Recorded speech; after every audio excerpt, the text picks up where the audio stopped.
如果你做一啲嘅配對啊、相睇啊等等嘅呢啲嘅行業，就係將一班最唔識同女性相處嘅男士，去嘗試介紹俾一啲最難相處嘅女士。即係譬如好似我哋有一個客咧，參加咗10年都仲未揾到嘅男士，咁咧同我哋嘅關係非常之良好，因為10年嚟咧，我差唔多每個月都會見下佢。先生，我哋活動要開始，原來佢係參加者嚟嘅，佢竟然着住套保安嘅衫嚟參加。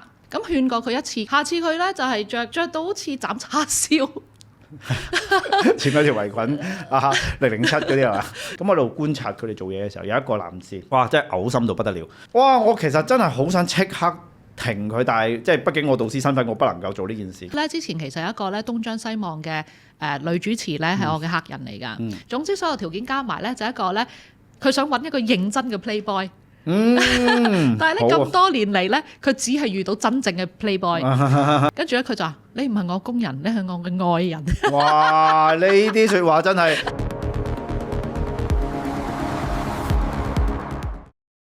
好，今集我哋爆數不設防啊！邀請到我哋嘅嘉賓就係 Anita， 又人稱現代紅娘啊！咁啊，不如 Anita 介紹自己先好嗎？好啊 ，Hello， 東尼 Sir 同埋各位觀眾，你哋好，我係 Anita。咁我就係以前做主播嘅，跟住咧10年前咧就開咗一間交友約會公司，咁就一路做咗10年啦。交友約會公司即係搞speed dating 啊、單身配對啊嗰啲咁樣啦，好 juicy。我好期待今日嘅即係呢個訪談，我真係好對呢個行業真係好有興趣，甚至我自己都係曾經消費者嘅一員，我係參加過 speed dating 嘅。你幾耐之前參加過啊？哇！咁梗係好耐啦，我結咗婚都10幾年啦，梗係起碼10幾年前去做去玩 speed dating 啦。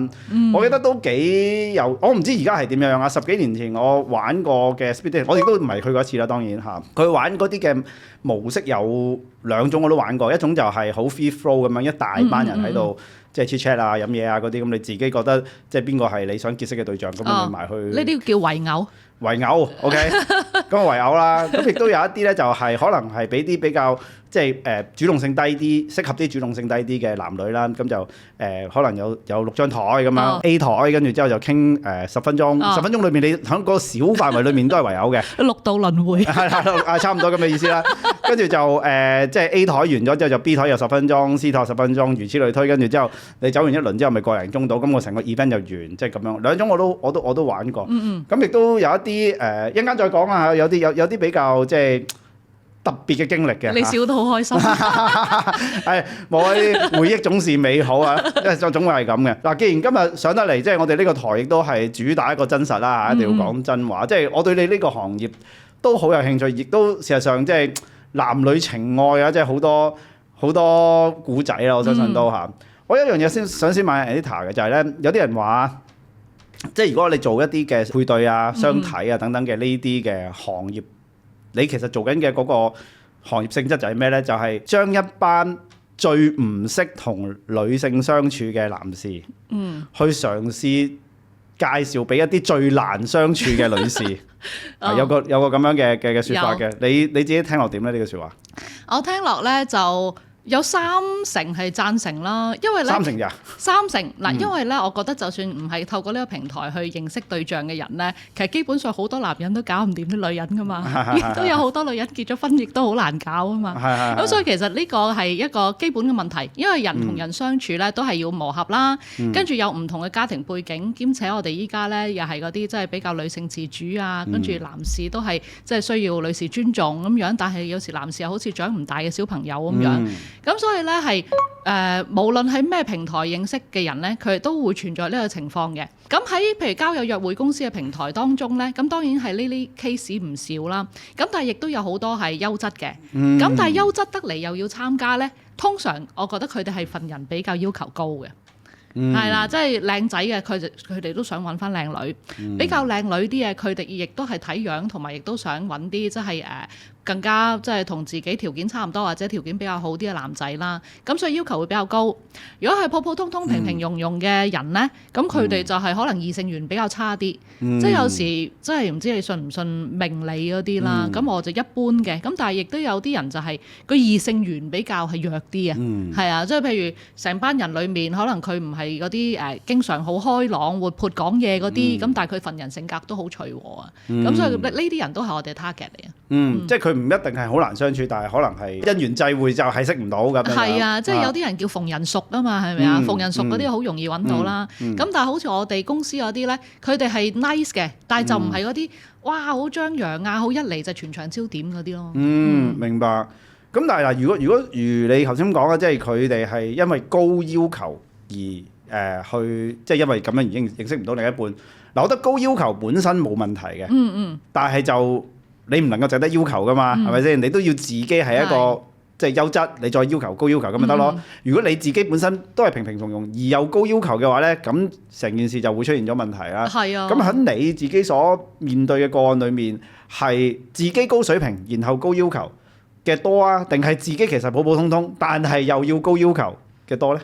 其實兩樣都有咁多，真係啊！即係譬如好似我哋有一個客咧，參加咗10年都仲未揾到嘅男士，咁咧同我哋嘅關係非常之良好，因為10年嚟咧，我差唔多每個月都會見下佢，佢又有參加單對單約會，又有參加 speed dating，咁咧份人係好認真嘅，從來冇話識咗啲女仔之後咧就約佢上房，從來冇呢啲嘢。但係咧佢嘅擇偶要求就係好離地嘅，因為佢喺加拿大多倫多翻嚟嘅，佢本身係白白淨啦，亦都 keep 得好好，佢咧就想揾啲女仔咧。皮膚亦都好白淨嘅，仲白過佢。咁同埋咧，佢份人亦都比較講 feel 啲嘅。佢唔係嗰啲咧大眼啊、靚女啊嗰啲，佢就好中意嗰啲。佢係中意啲瘦得嚟，跟住咧個樣又酷酷地，但係同人即係傾偈嘅時候又即係好 presentable，即係類似佢嘅要求係好虛啊！有時我已經咧哇正啊！今次10年難得一遇嘅女仔介紹到俾佢，跟住相處咗幾次之後咧，咁佢又覺得好似夾唔嚟咁樣。咁就呢一類啦。咁啊，跟住仲有一啲，如果普普通通、平平庸庸啲咧，有啲女仔就話係啊，我咧就唔想化妝嘅。咁咧我就希望咧我嘅未來老公係接受我嘅真面目咁樣嗰啲啦。咁都唔少。咁但係我哋呢啲都會慢慢同佢講下嘅，係即係你可以咧即係適度咁化下妝啦咁樣。咁同埋着下衫都會靚啲啦咁樣，咁佢哋試落之後覺得係都唔錯喎，咁同埋即係唔係淨係女為悅己者容咯，自己靚咗之後望落都有自信啲噶嘛，咁所以慢慢佢哋都會有啲改變咯。咁男士就難搞啲啊，係啊，男士咧佢既定模式就係即係有時佢着衫比較係唔係太講究嗰啲嘅。就真係難啲改變到嘅，係啊，即係可能佢覺得好似阿東尼上咁樣着咧，喺夏天嚟講咧係天理不容嘅，因為咁熱，你仲要着件長袖有領有褸啊！但係佢唔明白啊，其實咧交友約會就係咁樣啦，係咪？女士都係要着下靚啲，男士都係要着得 decent 啲，咁先至會容易揾到噶嘛。咁頭先你話嗰個即係10年。即係個條件唔差嗰個男仔，據你所知嗱，如果你同佢都認識咗10年，照計都有一定程度了解啦。佢係咪淨係喺你嗰度去選擇揾伴侶咧？定係佢自己有其他參加唔同嘅 speed dating 公司，或者佢自己個人社交都會不斷揾，但係10年都揾唔到，係邊樣咧？我諗佢有參加下其他公司嘅。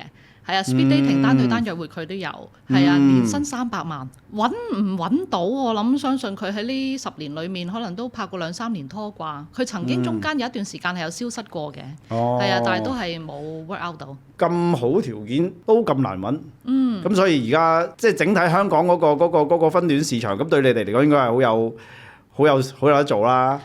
都希望係啦，係啊！我希望多啲人係會覺得唔好咁遲婚咯。即係譬如好似我老公咁樣，其實佢識我嘅時候都已經32歲，37歲先做人爸爸。咁我哋依家咧咪經常都話少子化，跟住又訪問下啲男士女士想唔想結婚，好多人都話即係推遲或者想養小朋友、想養狗啊。咁我最近都覺得乜啲人咁遲咁樣，但係諗落其實都唔係啊，即係好似我咁都係30歲先生小朋友，我老公都係37歲。咁所以其實我都希望啲人係早啲會有個覺悟，覺得其實我想組織家庭嘅話咧，就要趁早少少咯，係啊。喺你哋嘅即係公司嘅運作裏面，有冇一個類似係即係黑名單或者係？又唔係黑名單嘅，即係黑名單好似係一個好負面嘅字眼。即係有冇一啲人你真係覺得哇條件真係差到你覺得真係佢幫佢唔到嘅，係真係唔好意思啊，婉佢，幫你唔到啦，你另請高明，有冇咁嘅情況㗎？有一次咧最驚嘅就係喺個 cafe 搞活動，咁我現場去到嘅時候，咦見到有個人着住保安嘅制服坐喺度，咁我就心諗應該係收工過嚟啦，收工過嚟，唔係我嘅意思係我哋包場活動嘛，佢可能食完 lunch 未走啫，坐喺度，點知一路坐到我哋活動要開始咯喎，咁我就問先生，我哋活動要開始，原來佢係參加者嚟嘅，佢竟然着住套保安嘅衫嚟參加。咁跟住咧，我就同佢解釋啦，其實咧就需要係即係着翻靚仔啲啦，有靚有就有樓嗰啲啦咁樣。咁勸過佢一次，跟住下次佢參加又係類似嘅。下次佢咧就係着到好似斬叉燒，前嗰條圍裙007嗰啲係嘛？白底白嘅嗰啲係啊，要加條金鏈，真係有金鏈㗎？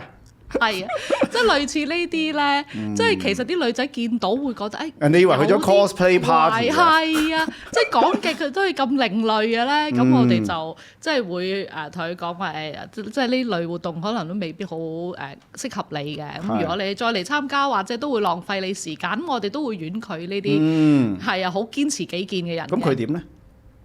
佢咪話，咁我啱啱收工啊嘛，咁樣過嚟着都係非常之合情合理啊，真係好周星馳喎。係啊，冇錯。我記得嗰陣時，有一次你去邀請我去做一個 speed dating 活動嘅導師，嗰陣時我結咗婚㗎啦，嗰陣時已經我係去參加個 speed dating 活動係為咗做導師嘅啫。OK，嗰次我又遇到一個我覺得都好極品嘅一件事，同你分享翻，好似冇同你講過嘅。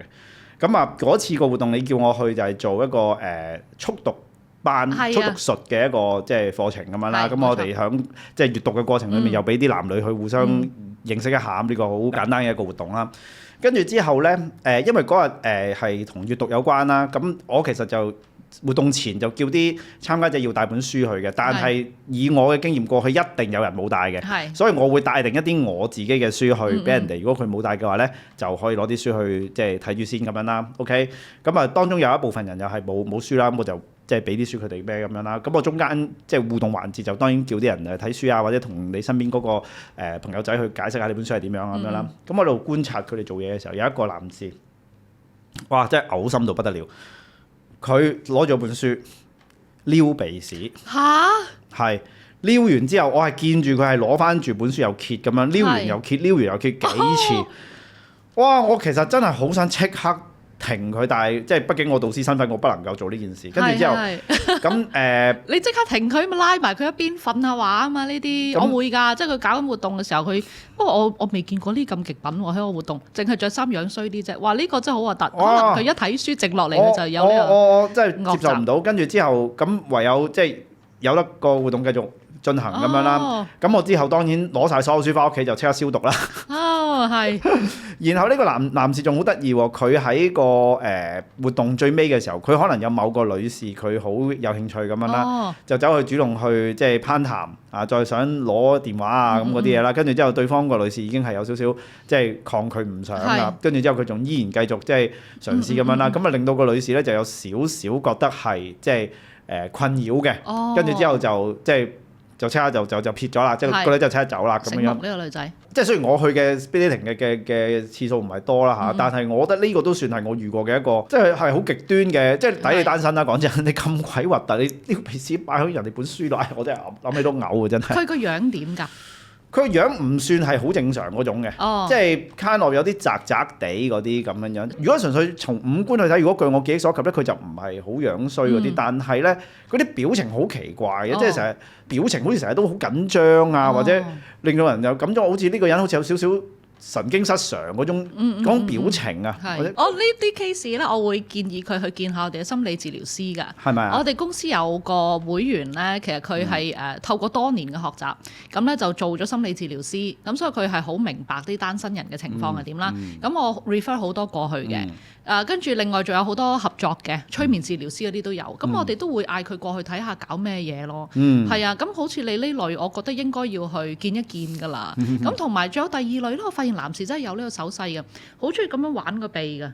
女仔少啲見㗎，男仔咧我係見到喺度玩個鼻，然後咧中間會咁樣捏一捏，哇！即係好似我嘅 best friend 或者我先生咧，有時都會有呢啲手勢，我覺得係好核突嘅小動作嚟㗎。係啊，所以呢啲都要。因為人哋唔知道你手會掂到啲乜嘢嘢㗎嘛。好明顯就執住佢嗰個鼻毛嗰啲，所以呢啲都係唔 decent 嘅動作咯。係啊，呢啲我哋會提啲男仔嘅。係有時有啲男仔可能單身得太耐咧，冇個女伴提醒下佢呢啲咁樣嘅嘢，咁就靠我去提醒下咯。係啊，不過其實都係一個可以雕琢下嘅，係啊，即係唔使判死刑嘅呢啲，我覺得。咁有冇一啲人係嚟參加 speed dating 活動嘅時候係抱住譬如嚟做生意、揾生意多唔多？有冇呢啲例子啊？早期多嘅。以前咧唔知有一排咧，微信好中意就係咩加你之後傾下就嗌你買保險，同埋嗌你買美容 plan 啊嘛。我記得疫情前好多㗎。咁咧其實嗰期我哋公司都多呢啲人㗎，即係佢哋咧上嚟就會傾偈嘅時候 sell 下你保險啊咁樣，或者完咗活動之後又 sell 下咁樣。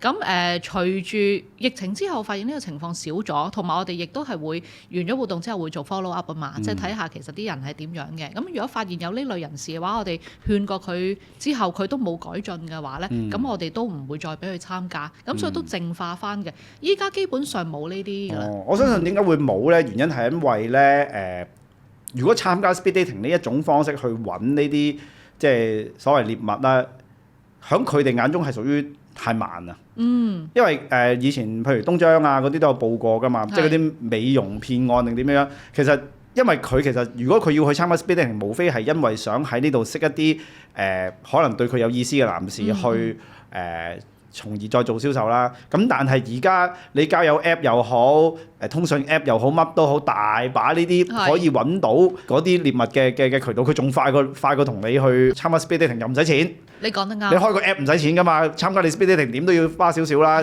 又快啲又係咯。佢用喺網上面交友 app 又快又多，咁所以變相係佢哋唔需要借助呢啲咁正經嘅方法去揾下啦，佢哋就仲有其他旁門左道啊，即係嗰啲咁樣樣咯。OK， 就而家就冇乜呢啲啦。係啊，淨化咗好多。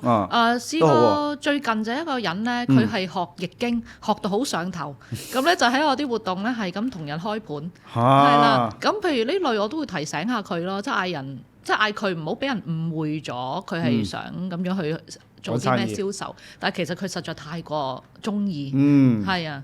佢係真係想用呢樣嘢嚟去可能叫做打開話題嘅啫，但係因為太積極到令到人哋誤會你係咪想揾生意咁樣。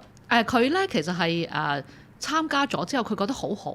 其實佢嗰班千零蚊㗎咋個易經班。咁之後咧，佢就同人傾下偈啦，就你得閒可以去上，真係好好。據我所知冇咩 referral commission 俾佢嘅，但係咧佢係實在太過上癮，佢好沉迷。真心推介到好似想 sell 嘢咁。咁我就其實你 sell 幾錢啊？1,700蚊啫嘛。哦，咁啊。唔係咁確實，如果千零蚊又好難再拆嘅，照計就嚇。咁譬如以你都做咗10幾年嘅即係婚姻配對呢啲啦，有冇一啲即係好極端嘅個案，真係好離地嘅，自己好普通，但係又要求到好好，咁樣嘅一啲個案呢？我諗下先嚇，因為如果係單對單約會咧，佢嘅要求本身好離地咧，我哋就唔收啊。係啊，即係譬如有個女仔咁，佢真係完全又唔化妝嘅，好素顏，跟住咧就同我講話，我一定要識啲好靚仔啊！佢睇個 profile 呢個唔 OK， 唔要，跟住下一個都唔得。跟住佢開張相俾我，原來佢中意韓星啊！即係類似呢啲咧，我哋就覺得好難做到佢生意啊！即係好難幫佢 match 到，咁最後都係東張西望見嘅啫呢啲。咁所以呢類我哋就唔收嘅。我哋會同佢講啦，其實咧男士佢如果好注重打扮嘅話咧，佢本身都係好想揾翻同佢即係好條件相當嘅女仔嘅，所謂三觀一致啊嘛。咁所以咧不如你亦都試下，其實多啲打扮同埋化多啲妝，改善下儀表，咁其實都係有機會識到嗰啲人嘅咁樣。我哋都會同佢講，但係佢話唔得㗎，我就係中意咁樣嘅啫。我哋其實啲嗰啲化妝班、護膚班係免費嘅，免費俾佢嚟上任上，同埋咧呢個約會前仲要免費幫佢化妝。但係佢話我唔使呢啲。係啊，即係類似呢啲咯。佢堅持做一個好真實、好素嘅自己，但係佢 expect 自己攞到去揾到一個韓星級別嘅男朋友。係啊，咁呢啲收唔到嘅。係啊，如果但我想再問多少少就係咁，如果你咁講嘅時候，咁佢會唔會有少少受到自尊嘅打擊咧？唔會，佢預咗㗎啦。即係譬如佢如果係呢個素顏，佢可以喺出街識到個吳彥祖嘅話，咁佢就唔使嚟揾我啦，係咪？你明唔明啊？即係，但係佢唔覺得呢個係問題喎。我認為咧，佢哋係諗住嚟 speed dating 買個希望。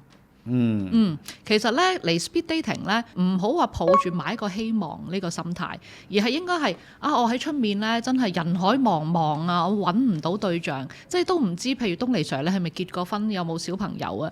就算咧你係單身嘅，你係咪真係有心想結婚生仔嘅咧？就算你真係想結婚生仔，你係咪想呢5年之內，定係想等我10年先呢？我係會建議啲咧係有心想組織家庭，但係又覺得於茫茫大海之中，同埋喺返工嘅時候又識唔到啱嘅對象，生活圈子亦都苦無對象嘅呢啲人去參加，而唔係話我咧想嚟呢度咧識一個咧 Anita 介紹個主播俾我識，係啊，或者咧 Anita 介紹個咧男主播俾我識，咁咧就難少少嘅呢個。即係要係一個真係大家目標為本。係啦，雖然我係有呢啲盤，但係咧佢哋都係想揾翻啲條件相當，好似咧之前其實有一個咧東張西望嘅。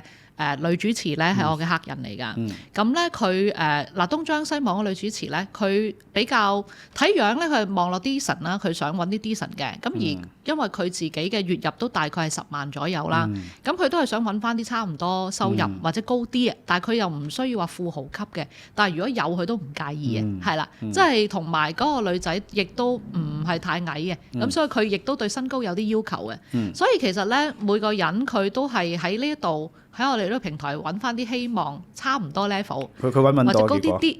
佢係最後用自己嘅方法揾到。哦，係啊。你講翻即係話啲人都好目標為本咧，我分享一個我嘅親身經歷俾大家知道，就係即係我10幾年前啦，仲係僆仔廿零歲年代嘅嗰個年代，我去參加呢個 speed dating 啦。跟住之後咧，咁我就喺一個活動嗰度就識咗一個女士啦。咁幾好嘅，即係斯斯文文啊，咁樣即係相貌娟好嗰啲咁樣啦。咁啊，即係喺現場當然就攞咗聯絡方式啦。咁之後就再約出嚟去食飯傾偈嗰啲咁嘅樣啦。跟住之後咁同佢食飯傾偈嘅時候就知道原來佢係取做護士嘅。OK， 當年如果我冇記錯嘅話咧，我係28歲，佢係33歲，佢大我幾年。OK， 跟住之後其實大家食完嗰餐飯之後，感覺上都 OK 嘅，即係大家傾到偈，三觀叫做類似啦，又唔可以話一致嘅嚇。咁之後咁，我其實都有覺得呢個女仔都可以即係去嘗試睇下可唔可以去發展喎咁樣。跟住之後食完嗰餐飯，我哋就再即係有去即係傾下電話嗰啲咁啊，即係未去到發展正式正式情侶，但係都會即係通下電話咁樣啦。跟住之後我就都好清晰問佢啲問題。我喺電話度我同佢講一句，我話其實即係你今次去參加呢個活動，其實你係咪都係即係抱住想揾一個結婚對象嘅心態去嘅咧？咁佢話係啊咁樣。跟住之後咁即係通完嗰通電話之後咧，我哋就冇再聯絡過啦。點解咧？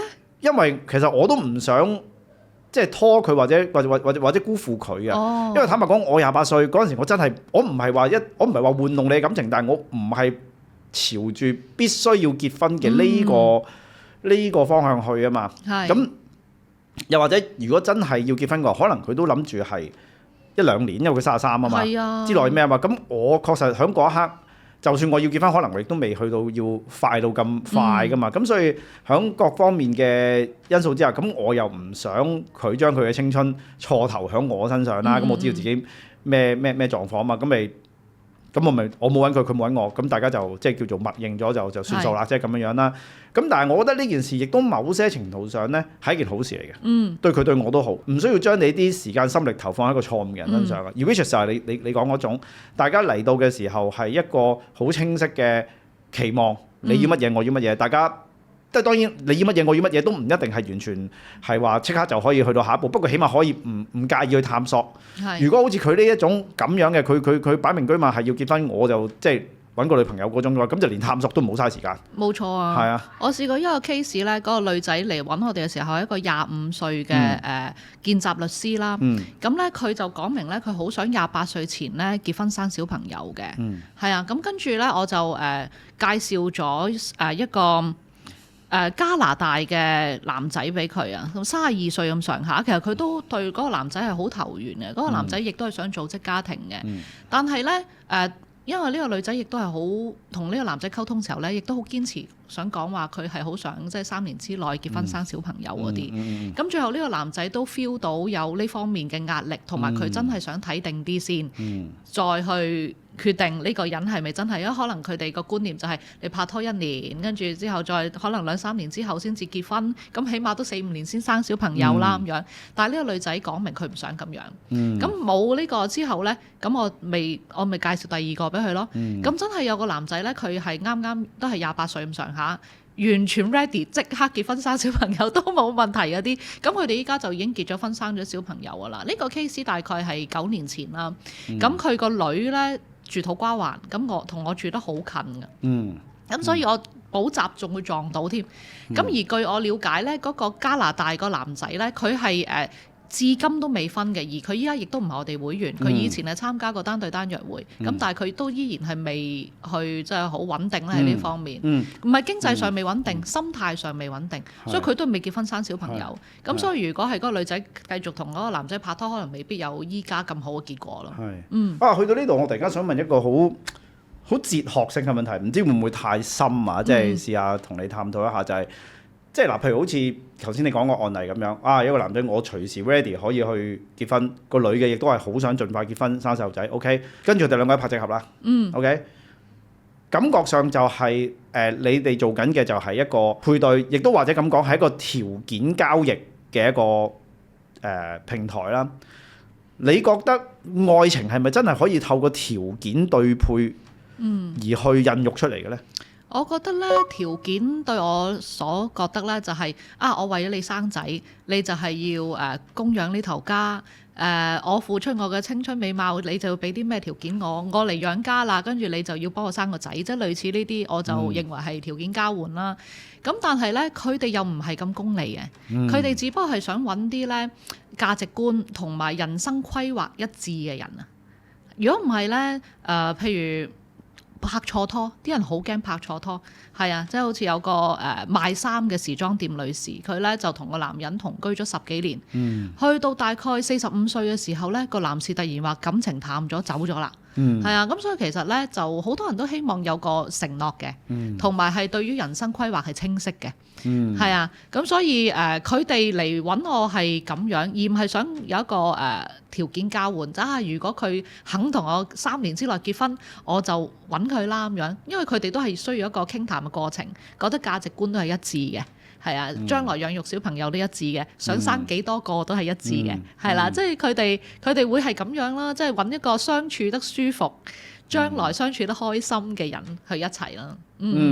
我嘅問題係，你覺得喺呢個條件嘅配對裏邊，哪怕你真係條件配得好啦，即係10項有9項都中啦，咁係咪會喺咁嘅情況之下可以即係擦出到愛情呢嘅火花呢？通常都 OK 㗎。即係如果係好多嘢都夾，係啊，即係譬如有啲人咧又唔係真係挑剔到咁嘅，係啊，好多人都係隨隨便便冇乜所謂，輕輕鬆鬆咁樣，即好似我咁樣參加一次 speed dating 就完成啦，就搞掂啦，慳翻好多錢，慳翻好多時間。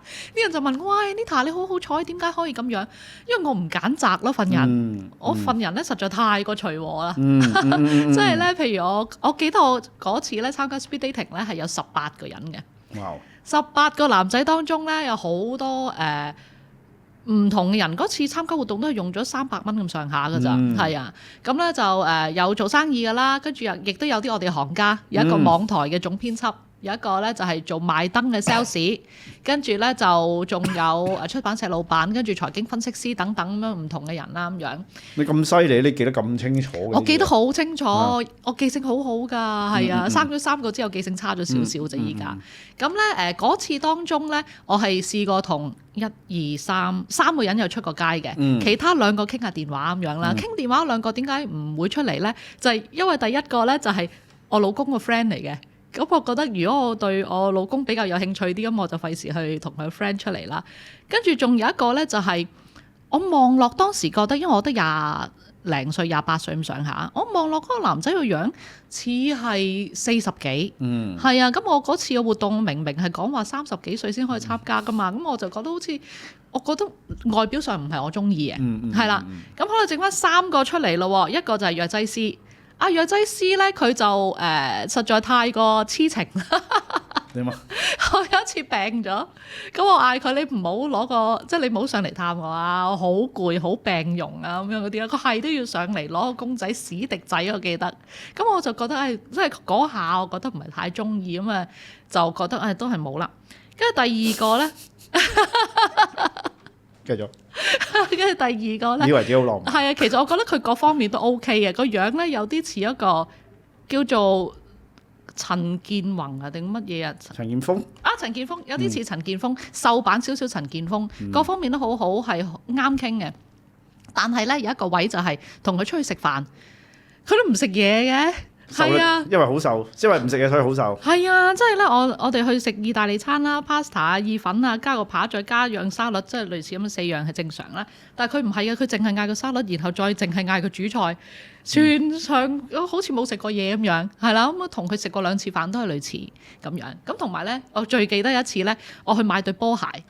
咁咧，我係中意啲花里花碌嘅嘢噶嘛。咁我嗰對波鞋咧係由淺藍、淺黃溝淺粉咁樣噶當時。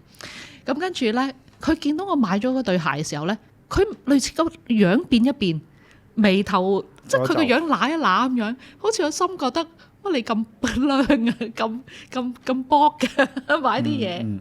我當時就覺得即係我嘅 taste， 我嘅中意就係呢啲咁樣嘅陽光充沛嘅感覺。咁真係。見佢呢啲微表情，我就覺得好似可能佢有少少唔係太咩啦。咁但係我都仲諗住俾第3次約會嘅機會佢，但係佢已經冇再約我啦。係啊，我係食咗半個檸檬咧，算係。哦，就係因為對鞋太花。係啊，我就係嗰次去完街對鞋太花，我就係真係見到佢表情係好明顯嘅。就係嗰次之後，佢就冇再約我啦。咁所以其實係呢啲條件係佢反而冇剔到我啦，即係。佢啱我條件，我唔啱佢條件。咁跟住去到我同我老公嘅相處啦。咁食嘢方面我覺得 OK 啦，生仔方面 OK 啦。佢問我你想生幾多個小朋友？跟住我話你呢？你記得我同佢講話5-6個啦咁樣。真係咁，即係你係真係咁諗嘅。我隨口講，因為我屋企本身4姊妹，我阿爸隨口都講5-6個。跟住我阿爸呢係12兄弟姊妹，我阿媽嗰邊有7個5-6個。我好記得以前咧4姊妹啦，然後阿爸阿媽再加阿嫲一齊住7個人噶嘛。拜神嘅時候咧，我阿嫲成日都會有一句嘢開平話叫做七敲架劍。我其實連點樣寫我都唔識噶，就係佢意思就係7口喺屋企和睦相處、健健康康咁解。所以我由細到大咧，植入咗腦就係屋企要有7個人。哇！呢個就係嗰啲成日講啲潛意識顯化。而家你仲爭2個喎，仲爭2個得3個咋？係啊，所以咧我就係7口，咁我就5-6個咯。跟住咧佢就我得諗住4個啫，我想有4個仔咁樣啦。咁所以未達標啊，暫時。係啊，咁所以我3個女，咁咧就所以咧呢方面又好夾喎。跟住咧我就想揾一個脾氣好好啊，因為咧我阿爸係嗰啲即係比較傳統啲嘅男士啦，咁都要講嘢比較大聲啲嘅。咁我咧就成日都想揾個脾氣好好啊。我記得我一見到我老公時候咧，佢個樣同我二姐夫一模一樣啊。我二姐夫個樣咧，又係嗰啲好慈祥嘅，隻眼咁樣，咁然後咧塊面肥肥大大嗰啲咁樣嘅樣嚟嘅，咁咧就我二姐夫係超級好人，好好脾氣，咁我覺得哇又好脾氣喎，跟住咧同佢去街睇戲咧，係成尊佛咁樣坐喺度，唔會掂你，唔會抽水，淨係成尊佛坐喺度。嘅一個咁正經人，咁所以譬如咁樣，譬如呢啲條件就係我中意嘅咯，咁我就覺得都 OK 喎咁樣，咁所以就同咗一齊，咁依家感覺都還算舒服嘅，咁所以我覺得譬如每個人去擇偶嘅時候，我相信佢心裏面都好似我咁樣，佢係會有呢啲咁樣嘅想法嘅，未必一定係物質上嘅，佢揾幾錢人工，其實我老公冇儲錢㗎，因為佢幫屋企做生意，咁所以咧佢平時係冇儲錢嘅觀念，而亦都唔係話啲好大生意嗰啲啦，咁所以咧，以我所知咧，佢真係冇乜錢。我一開頭咧同佢結婚，我哋租屋住嘅咋，係啊，到依家其實都係差唔多狀態咁樣啦，都係啲即係正正常常嘅家庭咁樣，有自己嘅物業啦。咁但係咧都唔佢唔係嗰啲。哇 Anita 係主播，肯定係識嗰啲揸法拉利，佢唔係嗰啲㗎，係啊。我啱啱都想問喎，即係你響去呢個參加 speed dating 嘅時候，嗰陣時你係咪做緊主播定係唔係㗎？主播仲要做緊嘅啱啱嗰日收工，成個主播樣過去㗎。哦，係啊，所以有啲人唔聯絡我，原來佢以為我係妹啊。哦，係啊我太靚得太緊要啦，即係照計冇理由一個主播咁萬千寵愛，竟然要嚟。即係揾唔到男朋友要嚟 speed dating。係啊，以為我係妹。呢個我又引起我另一個問題，即係例如好似譬如TVB 啦嚇，之前有一個女神配對節目啦，咁啊做咗第一季，咁啊好成功啦，跟住而家又嚟第二季啦。有冇留意相關嘅新聞啊？有啊，配對得好好啊。跟住之後佢呢一季咧就出現咗一個好有話題性嘅女神嘅參加者啦，就係阿郭佩文啊 ，Juliana，最強 body， 你明啦，即係總之係啊，哇！我最想有啊，如果我有呢啲，肯定去選港姐。我反而好想知道嘅就係，即係譬如話，可能你以前係主播，你喺嗰個 speed dating 場合，又或者任何嘅女性 ，OK， 佢總之係有一啲表面上好突出嘅條件 ，OK， 樣靚又好，身材又好 whatsoever。其實對於你呢啲嘅女仔，當一個男士去approach 你嘅時候，其實你會唔會抱住一種好大嘅戒心？喂，究竟你係咪真係中意我，定係你尤其外觀條件好嘅？你想瞓我啫嘛？定係真係想同我認真發展咧？會唔會有一啲咁樣嘅即係自我保護機制出現咧？因為我未去到明星嗰隻，我只係一個小主播咁樣啦。主播都唔簡單啦，係嘛？係啊，咁我係一個主播咁樣啦，同埋其實我自己身邊嘅主播咧，都係一樣係比較純情啲㗎，即係其實好似一個普通嘅新聞工作者啊咁樣嗰啲係冇乜分別嘅，即係唔係話有啲咩特別光環嗰啲。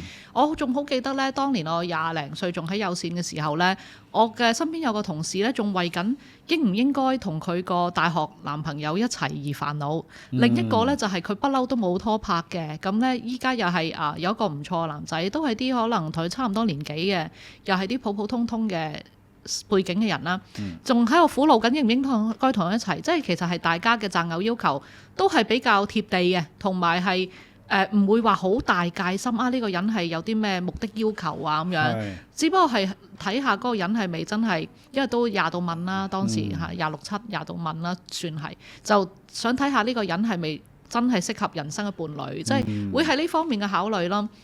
咁以我自己一個真實嘅 case 咧，咁我就遇到一個咧就真係想玩我嘅，咁嗰個咧就係一個做金融分析師啦。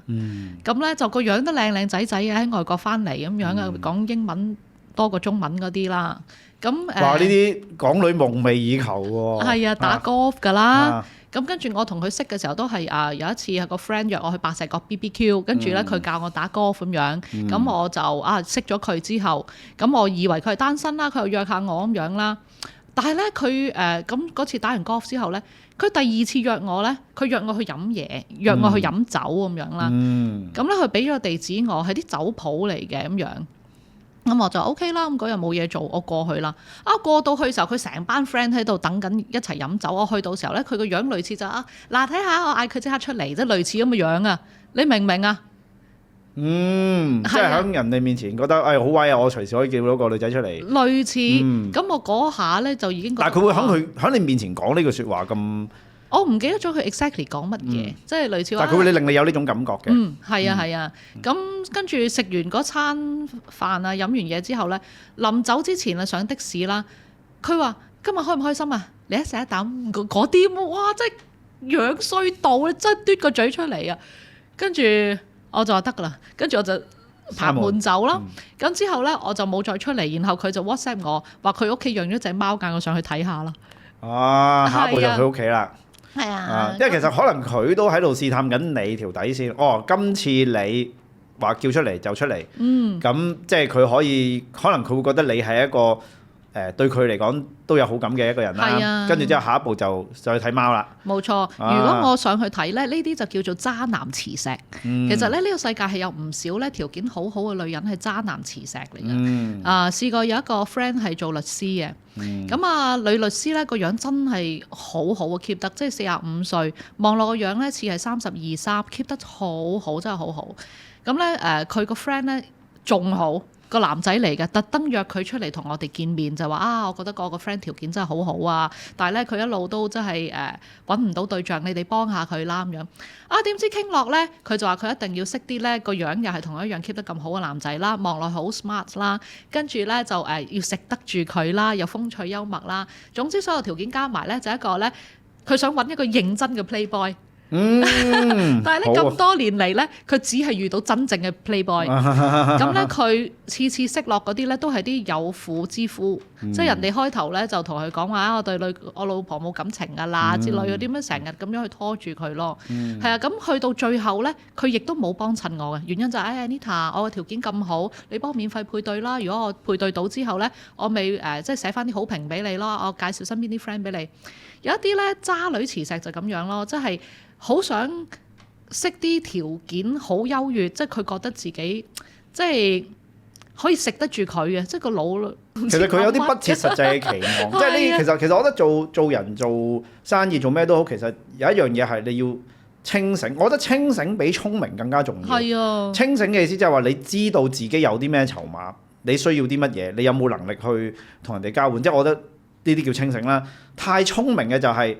你 kind of 你頭先嗰個案例就係太聰明，佢想贏到最盡，攞到最大嘅，想攞最盡嘅回報啦，將個回報率去 maximize 晒。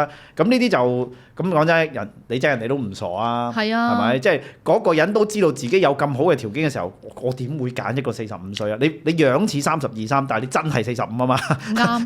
咁譬如佢咁樣講啦，跟住我嗌佢你參加啦，我咪講話條件太離地，我唔收啊嘛。但我都會收佢，因為我哋真係有啲條件唔錯，男仔我介紹俾佢。譬如佢呢個 case，我可以介紹嗰個頭先我話參加咗10年好奄尖嗰個，咁兩個人又係外國翻嚟嘅，嗰個女仔望落都係瘦嘅白嘅，咁我都會試下撮合佢哋，咁睇下佢哋 O 唔 OK。其實有好多即係條件唔錯嘅鑽石王老五喺我哋嗰度啊。有啲人話佢哋實係嚟呢度想食女嘅啫嘛咁樣。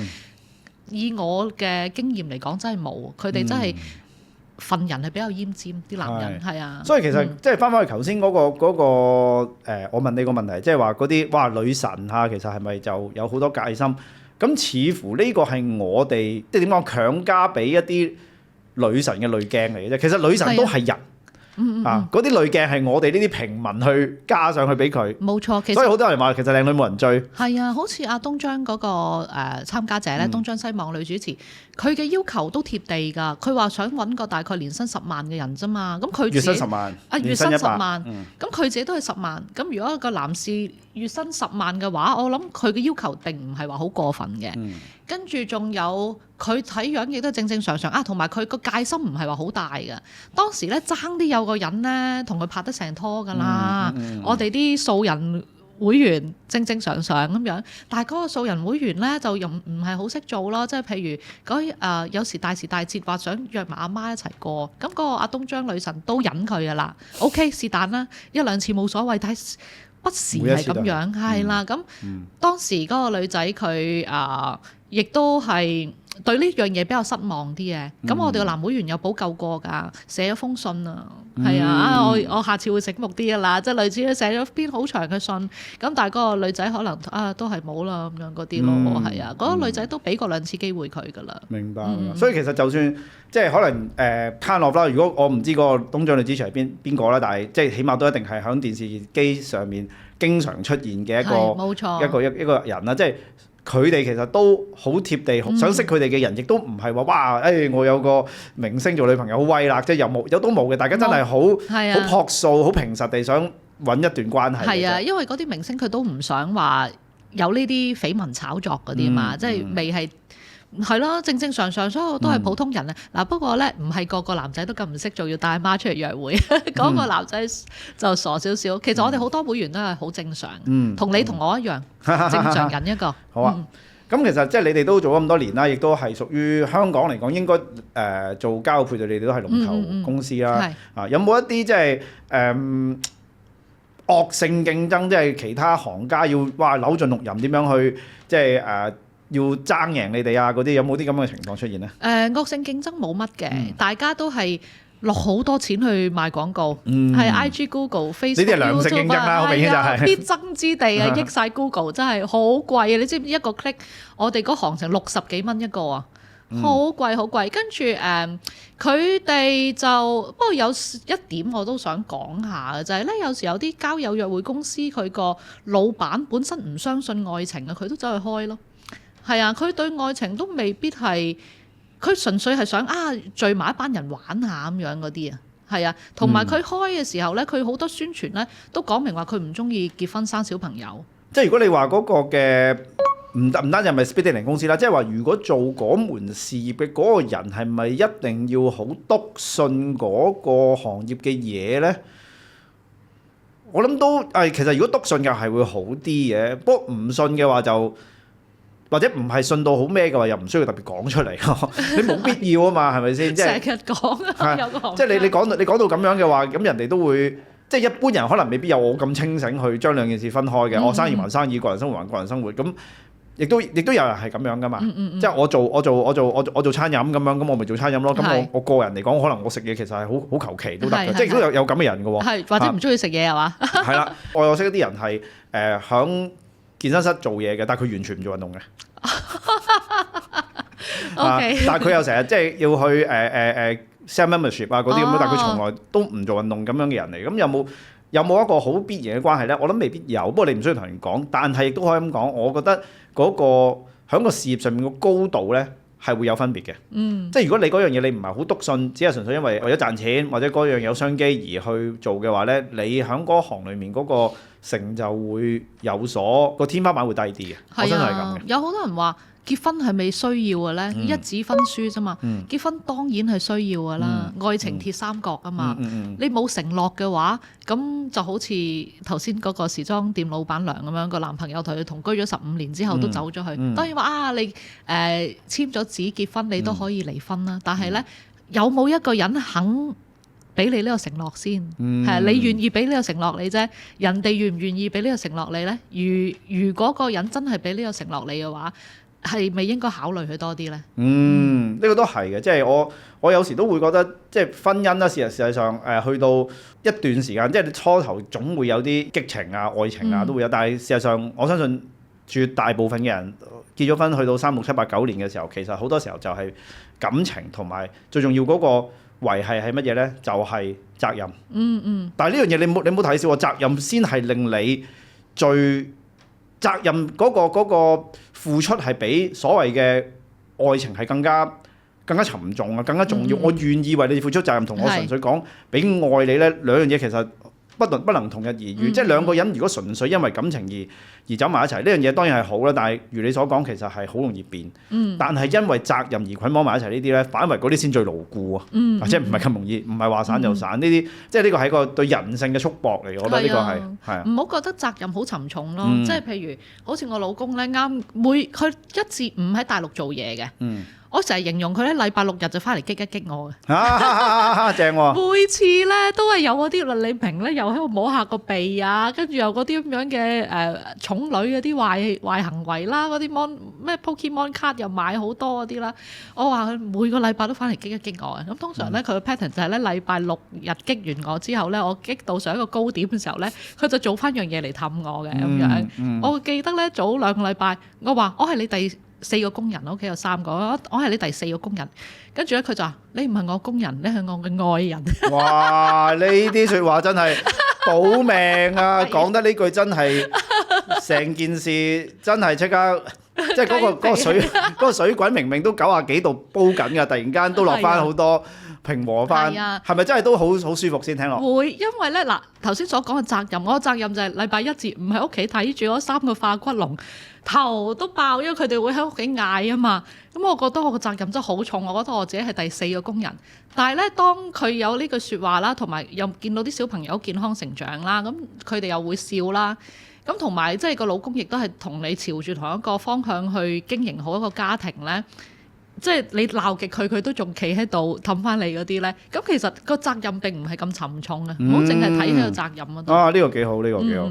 咁其實你即係都以前係做主播啦，跟住之後就即係跳出嚟創業就係、應該你嘅創業作就係呢一個 speed dating 公司係咪？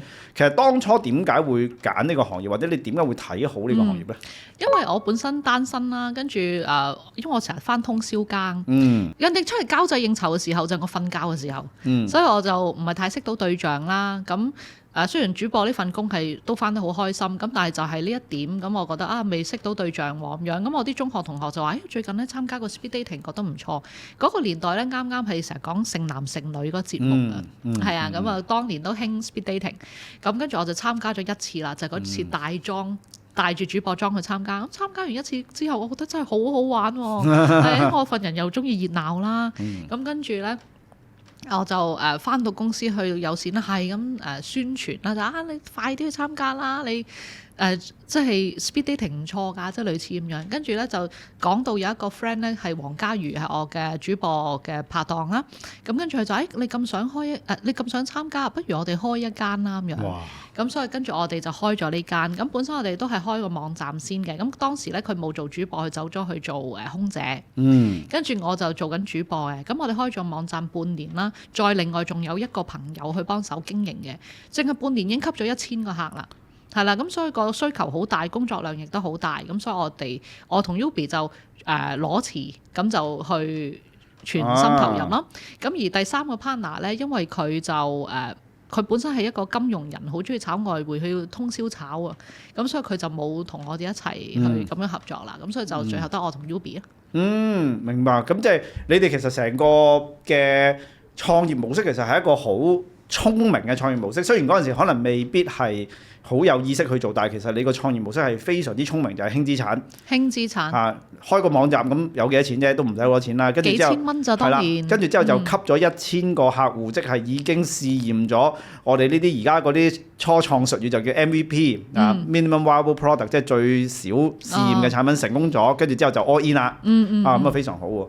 其實你同阿 Yubi 我都識啦嚇，一齊合作咗咁多年，其實即係創業裏邊其中一個我覺得對創業者嚟講幾傷腦筋嘅話題，就係同合作伙伴之間嘅選擇合作伙伴啦，同埋同合作伙伴一齊行落去嘅，即係點樣互相即係 support 或者點樣去管理你嘅合作伙伴咧？因為成日都聽人講噶嘛，即係合作伙伴創業嘅伙伴通常公司賺唔到錢嗰陣關係好好噶嘛，係賺到錢咧？賺到錢就開始有矛盾啦。即係你冇錢話，大家當車當樓跟住之後咧瞓公司啊，嗰啲艱苦歲月，大家可以一齊即係咬緊牙關過噶嘛。因為共患難係好容易噶嘛，人性嚟噶嘛。一到有錢賺嘅時候咧，就大家開始就猜忌啊，或者有理念分歧等等嘅嘢。咁你同阿 Yubi 都可以一齊即係合作咗有10年以上嘅時間，可唔可以分享下你自覺得？你同即係你點樣喺門生意裏面，你同你嘅合作伙伴之間嗰個相處手法，或者係你會點樣去令到你哋嗰個關係可以維持得咁長咁好咧？其實我同 Yubi 咧有一次咧鬧大交，爭啲拆火㗎啦。咁咧嗰次係佢啱啱生完小朋友第一胎之後可能半年以內啦。其實咧係完全係我唔啱嘅，我覺得，因為咧。我阿媽咧未話生咗4個嘅，佢一路俾我嘅觀念就係生仔咧就好似食生菜咁簡單啫，生完之後咧就即刻去開工就得㗎啦，坐月都唔使坐嘅。總之咧，我阿媽係一個好 tough 嘅人，佢灌輸我嘅觀念就係咁樣。我當時未生個仔，亦都未結婚，跟住咧就即係阿 Yubi 生先嘅，佢生先嘅。咁咧佢生完之後咧嗰半年咧好混沌。做嘅嘢都係錯嘅，跟住啲嘢又記得唔好，好多呢啲咁嘅嘢。咁跟住咧，我當時咧就當眾去串佢啦，即係啲同事面前，我有同佢講話即係好多錯漏啊咁之類嗰啲。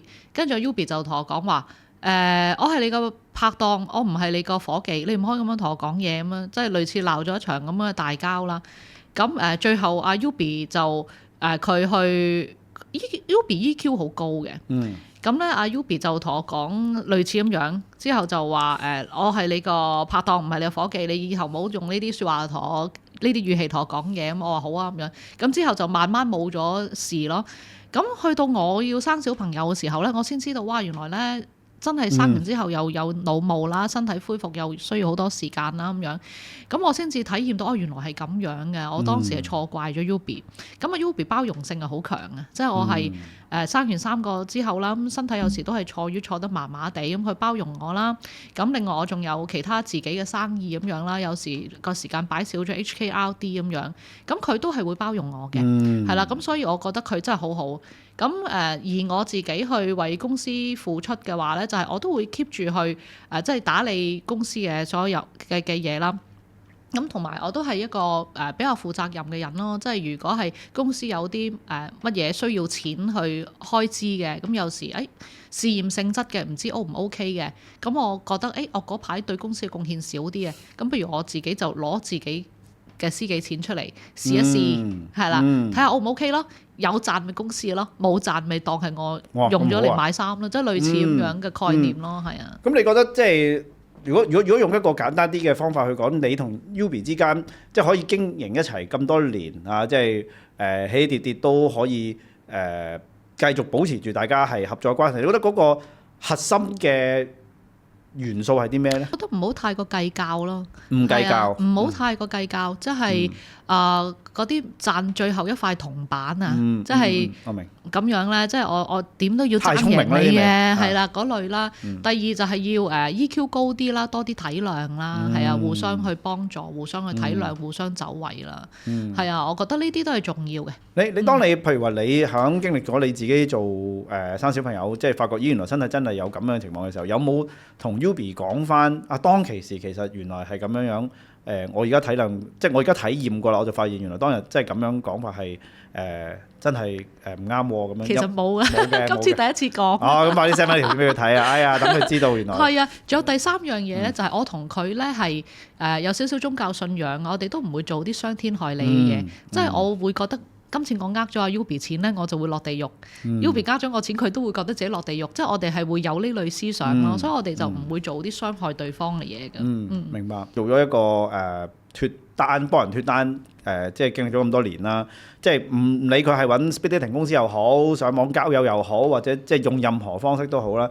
你覺得即係有冇啲咩説話係想寄語一下俾呢班好想脱單嘅人，佢哋？即係寄予一句説話俾佢哋，令到佢哋可以快啲達成呢個目標咧。我覺得想脱單嘅人咧，要坐言起行，快啲去做，係啦。咁就自己依家嘅條件係點樣咧？就係點樣，但係可能就化個靚妝，換套靚衫，但係就唔好話我再減多10磅先，我再操到個肌肉大嚿啲先，即係唔好話去等呢啲，將自己現時嘅狀態提升之後，就去參加交友約會，把握時間。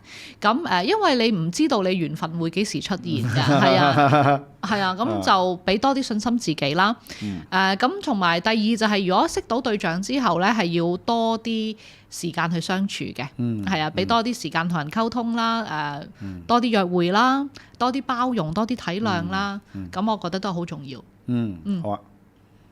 嗱，我哋agenda 裡面嘅就講晒㗎啦。你有冇啲咩想即係補充啊、問我啊，或者即係你有冇啲咩想 jam 下？你可以隨時而家 free flow 可以。差唔多都 OK。都冇嘢啦嘛。OK，咁我哋就做個簡單 ending 啦。